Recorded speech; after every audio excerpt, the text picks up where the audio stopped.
Could peace exist inside your storm? Find peace within chaos, a story to calm your anxious mind. Lukas was known as the man who never stopped moving.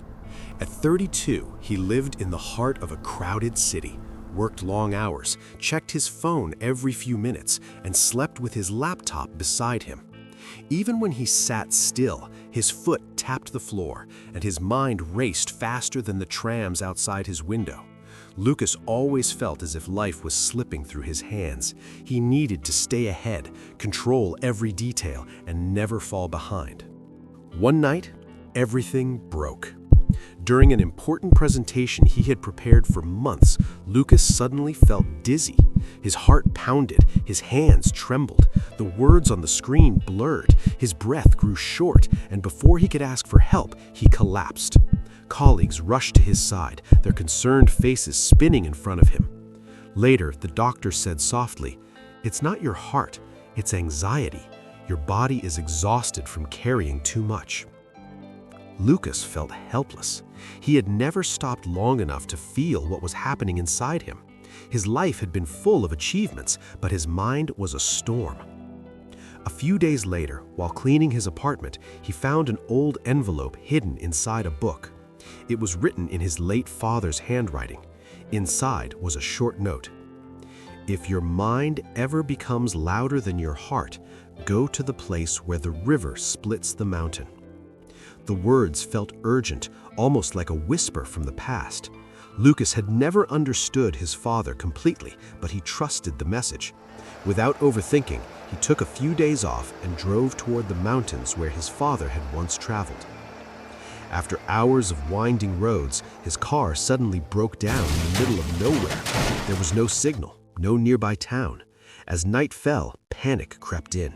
Then rain began to pour, cold and relentless, soaking him through as he searched for shelter.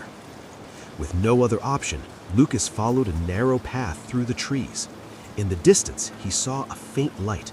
It came from a small hut beside a roaring river, the water crashing violently against jagged rocks. Lukas's heart thumped, not from fear alone, but from hope. An old man opened the door. "You chose a loud night to arrive," the man said calmly as thunder rolled above. His eyes were kind but sharp, as if he had seen too many storms in human hearts.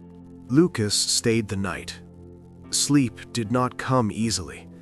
The sound of the river was loud and restless, echoing the chaos he had carried inside him for years. He realized how rarely he had just listened to the world, to the wind, or to himself. In the morning, the old man handed Lukas a cracked clay cup. "Fill this from the river and bring it back," he said. Lukas hesitated. The river was wild. Still, he tried. His foot slipped, water spilled, frustration rose, and for a moment he felt the familiar panic crawling up his chest. "This is impossible," Lukas said angrily. The old man said nothing. He tried again. This time, Lukas slowed down.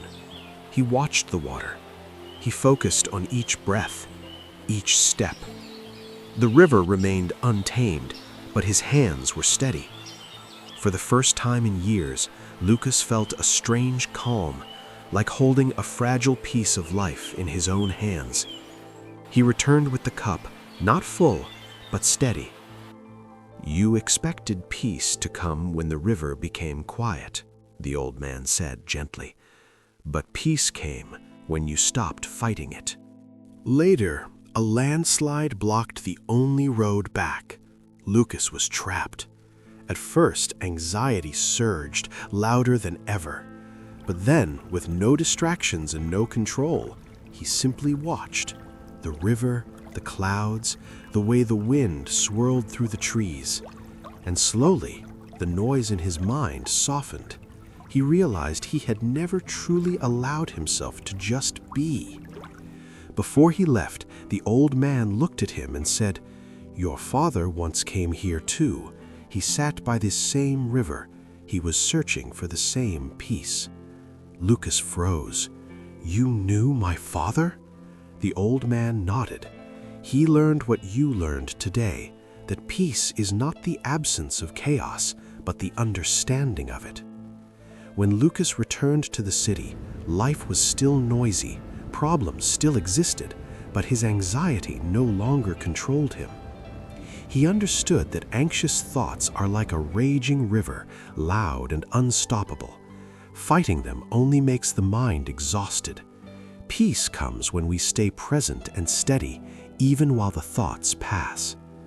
When life began to spiral out of control, Lukas turned inward, focusing on his breathing, allowing stillness to settle within him. And in doing so, he found a quiet strength within himself, steady even in life's loudest storms. If this story brought you calm or clarity, please like, share, and subscribe for more meaningful stories. Until next time, breathe deeply, stay present, and remember, peace lives inside you, even in the loudest storms.